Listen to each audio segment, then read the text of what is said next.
All right, guys, today we are on the B part of yesterday's lesson. Remember, we started talking about systems of equations and we focused on solving by substitution. Today, we're going to be solving by graphing. So you definitely want to have your graphing calculators handy. We're going to be using those on majority of the problems. But just to kind of get us thinking and warming up, this, of course, little review of some algebra, Algebra 1, Algebra 2 problems. So A, of course, both lines are in slope-intercept form, mx plus b. I'm going to graph the first line in red. Y-intercept of 4, so start at the y-axis up there at 4. Your slope, of course, -1, so down 1, right 1, down 1, right 1. And of course, we want to try to draw these as straight as we can today. Don't judge my drawing skills. All right, I'm going to do the bottom equation in green, y-intercept -2. Slope, of course, 1, so up 1, right 1, up 1, right 1. And we can see right there is where they intersect. So the intersection point is my final answer. So I see they meet right here at 3, 1. So if you replace both x's with 3 and both y's with 1, then substitute them in, it would work in both equations. All right, same deal. I'm going to graph the top equation in red, y-intercept -5. And then, of course, my slope 3. So up 3, right 1. Up 3, right 1.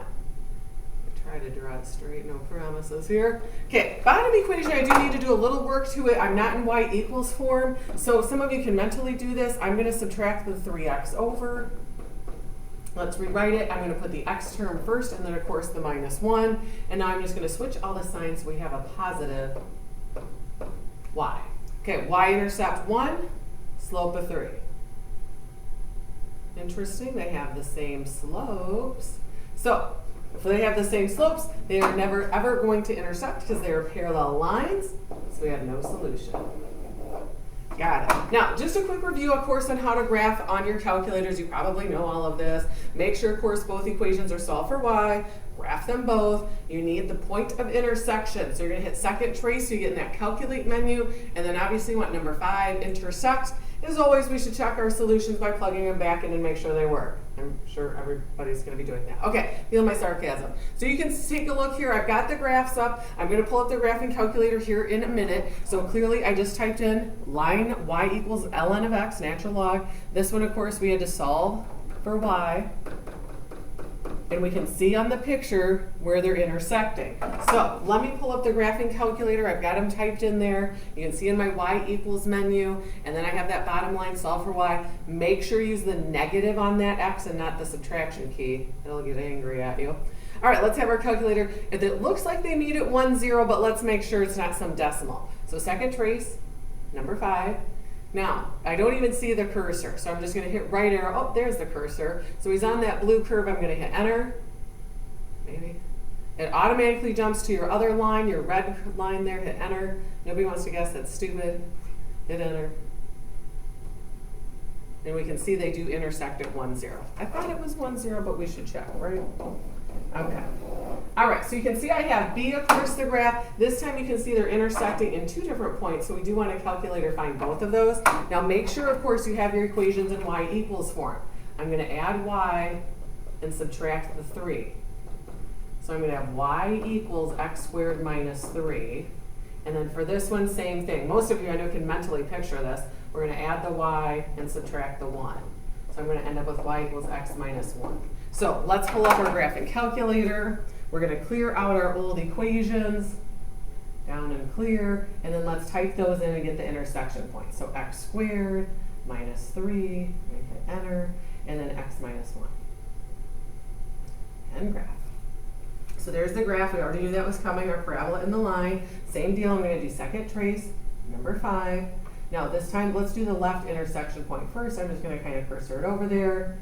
And enter, it automatically put it on the red, enter, nobody wants to guess, enter. So there's my first intersection point, -1, -2. I'm just going to write that guy down. And then I'm going to repeat that same process to find the right intersection point. So second trace, number 5. I'm going to right arrow so it's over closer to that point. So the calculator knows, hey, I want you to do this one. Come on, cursor. All right, close enough. Enter. Goes to the red, enter. Nobody wants to guess. Come on now. All right, 2, 1 for our second answer. 2, Easy, my friends. Gotta love it. Okay, so let's take a look then at our next round of problems. Okay, so you are up. I want you to try these, of course, on your calculators. There's really no work to show. The only work you might have is the solving for y part. So I'm going to give you a minute, and you're going to write down the graphs. You don't have to draw the graphs. Write down where the graphs intersect. That's what I meant to say.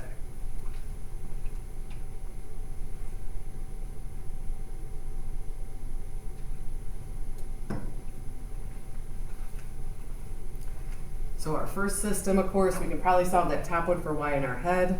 Just add the 2x over. Second system, subtract your x. And then, of course, you had to divide off the 3. So my second equation, I'm going to put that as negative 1/3 x.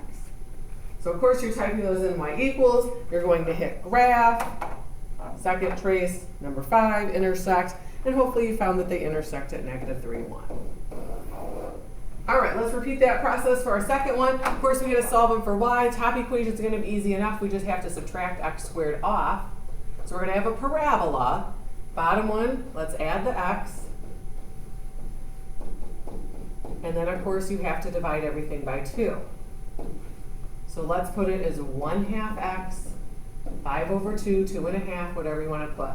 Let me give you a few seconds to type those in your y equals, of course. Hit graph.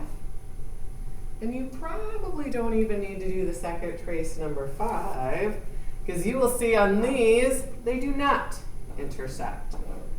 No solution you should have got. All right, moving on. Now, the only other thing we have, of course, some word problems. Not that they're that tricky, but I'm probably going to solve a lot of these back to substitution. Notice it doesn't tell you which method you use to solve. You can use whichever you want. Most of these, like I said, will do substitution now. So a total of $12,000 is invested in 2 funds.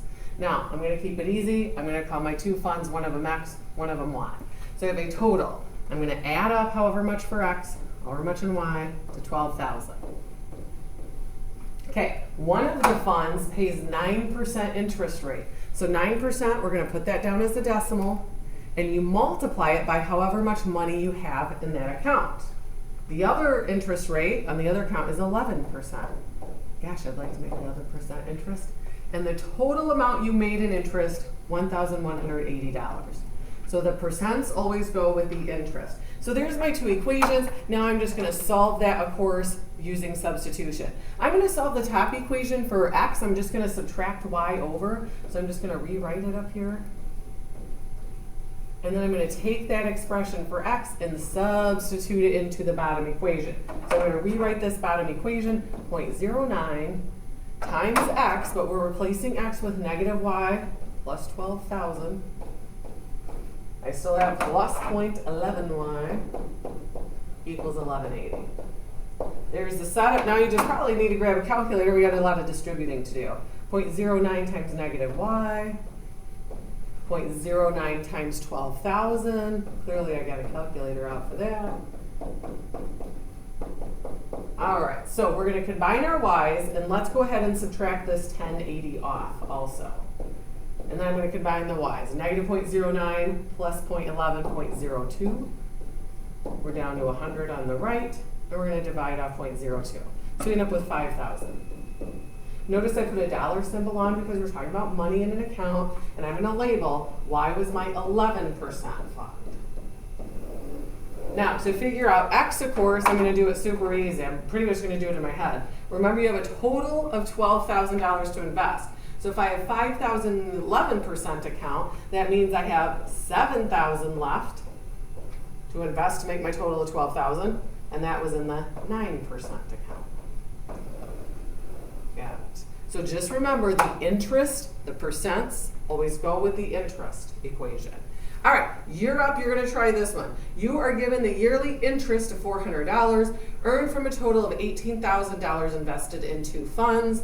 The first fund pays an interest rate of 4%. Second pays an interest rate of 2%.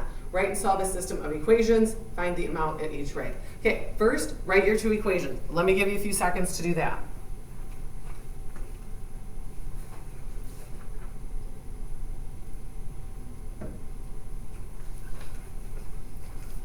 So I always do the total one first. total of $18,000, and I'm generic, I'm going to keep them X and Y. And then I'm going to do the equation for the interest. We made $400 in interest. Now, the first fund pays 4%, so I'm going to put 0.04x, and the second fund pays 2%, 0.02y. Got it. There's your system. Check that you have those, of course. Now you can go through and solve the substitution. I'm going to work on the top one. I'm going to solve the top equation for x. I just subtracted y off. I just did it in my head. And then I'm going to take that expression, substitute it in the other equation for x. And you can solve the top equation for y. Doesn't matter. You will get the same answer. So bottom equation 0.04, but I'm replacing x with the 18,000 minus y plus 0.02y equals 400. All right, from here, we're just doing the algebra now. We're going to distribute. So 0.04 times 18,000, 720. 0.04 times y. And just like the last problem, we're going to combine our y's, our like terms, and let's go ahead and subtract the 720. We need to get that moved to the right-hand side. So I'm going to total up the y's, negative 0.04 plus 0.02, negative 0.02. And I have negative 320 on the right. And then I just divided that off in my calculator, and we end up with $16,000.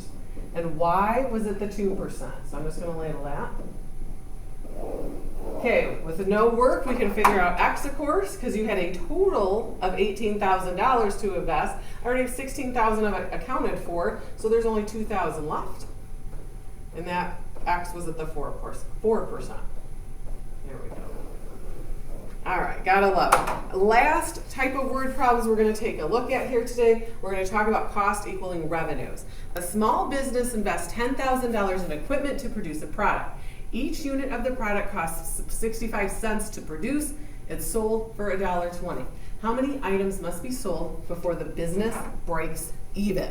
Okay, business breaks even. That is when your costs, what it costs you to make the product, equals your revenue. Revenue is the money you are making. So let's say I'm selling graphing calculators. So if I'm charging $100 per calculator, that is my revenue. That's how much money I'm going to be making. All right, so let's reread it and try to classify these things, whether it's in the cost or the revenue. So a small business invests $10,000 in equipment. That is costing me money. So I'm putting that on the left-hand side. I'm going to keep on reading. Each unit of the product costs 65 cents. So I'm going to add to my cost is 65 cents an item. Now I don't know how many items we're making or selling here, so I'm going to say times x. Could be 100, could be 1,000,000, I don't know. Now, sold for $1.20. So the $1.20 is going in the revenue. And again, that's times however many we make. So this is kind of a weird system of equation problem. They put it in this chapter because you have the cost versus the revenue, but it really boils down to just one simple, easy equation to solve. So again, I'm going to get x's on the same side. Just doing the algebra now. So $1.20 minus 65 cents, 55 cents, and then divide that off. Okay, we're going to end up with 18,182 units. Notice I rounded it to the whole. How are we going to sell point whatever of a unit? Round to the whole on that, even though it doesn't say. Common sense. All right, let's do another. Again, it's a systems, but it's kind of really boils down to one equation here. So you were offered 2 different jobs selling dental supplies. So right away, let's classify job 1, job 2. All right, keep on reading. One company offers a straight commission of 6% of the sales. So 6% is a decimal. Of means multiply. Now I don't know how much I'm making in sales. I'm going to say times x. The other company, so job 2, offers a salary of $350 plus 3% of the sales. How much would you have to sell in a week to make the straight commission offer better? Well, first, let's set them equal and see what it would take to make them equivalent and figure out what x is. So, nice easy equation. I'm just going to subtract 0.03x so I can get them on the same side. Most you could probably just do all of this in your good old calculator. Divide that off.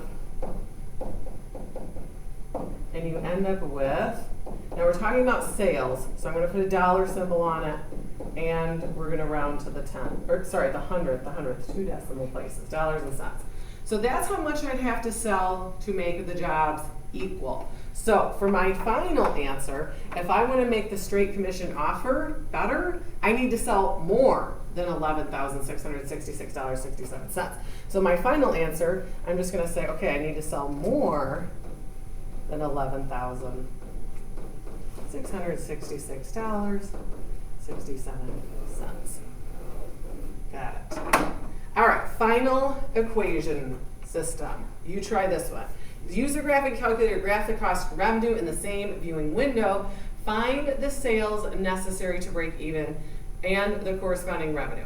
Now, here's the thing. You are most definitely welcome to do this on your graphing calculator. The thing is, though, look at, you've got some very large numbers. You are going to have to zoom out a lot to see the graph. Now, I find that obnoxious. I would just go old school and solve it algebraically. Cost equal to revenue. So let's just fill in what we have. They already have it classified, the cost versus the revenue for you. So I'm going to give you a minute to go through and solve that for X. You probably do that mostly on your calculator. All right, you probably got it. You end up with 192. So that's how many units I would have to sell. So let's list that. And then it also asks you to find the revenue. Okay, we can do that. So revenue is that 9,950X, which we're going to replace X with 192. Punch that in your calculator. Now remember, revenue, how much money you're making. So I'm going to throw a dollar symbol on it. 1,910,400. Could you do that one on the calculator? Most definitely. Do the intersect? Sure. But honestly, I think it was quicker for me just to do it algebraically. Same goes on your homework. If it's quicker to do it algebraically, it says graph it, I don't care how you do it. All right, not too bad of a lesson. Have a great day.